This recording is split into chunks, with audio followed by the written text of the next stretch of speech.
هایلایټس غوره شیبې هم چمتو دي. آماده دي دا هم په لومړیو شیبو کې د قرغیزستاني پهلوان په ځمکه راپرېوتل. دا هم د پهلوانانو هغه زور ازمایل. د رستم تینالیف پهلوان لومړنی امتیاز ګوره چې د بغلان لپاره په دغه شکل سره وتوانېد امتیاز ترلاسه کړي. ورسره څنګ کې اسحاق بیک پهلوان هم پرله پسې فرصتونه ایجاد کړل، فرصتونه یې برابر کړل د بغلان لپاره او تخار لپاره. واقعا چې کوم فرصتونه برابر شول په وړاندې جانانه دفاع ترسره کړه د رستم پهلوان پرله پسې. البته د اسحاق بیک پهلوان امتیاز اخیستل ګورئ. 11 شماره لوبغاړی قرغیزستانی لوبغاړی دی د بغلان ولایت په ترکیب کې. دا هم رستم تینالیف چې پرله پسې امتیازونه ترلاسه کړل. نه دي پښیمانه بغلانیان چې دغه دوه پیاوړو پهلوانانو ته په خپل ترکیب یا نوملړ کې ځای ورکړی دی او د یادې لوبډلې سره لوبیږي.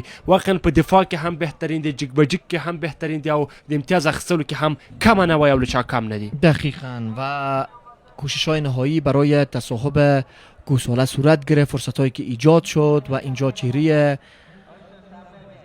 رستم تینالیف را مشاهده کردین که امتیازگیری میکرد. اینجا هم چهره اسحاق بیک بود. این گونه امتیازات را به دست آورد. دیوار دفاعی که تخاریان ایجاد کردن نتوانستن ممانعت بکنه. 6 امتیاز را به دست آورد. چاپاندازان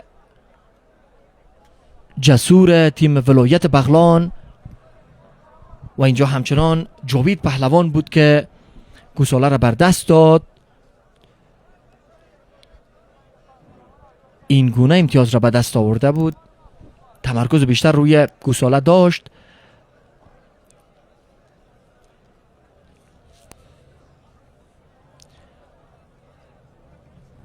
کار تیمی هر دو تیم منجر به برتری میشه.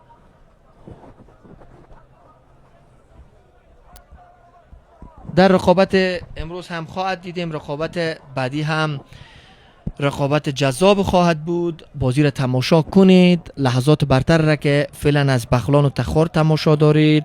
رقابت خوب بود و همچنان پیروزی بغلان را در مقابل تخار برای هواداران این تیم و چاپاندازان این تیم تبریک گفته.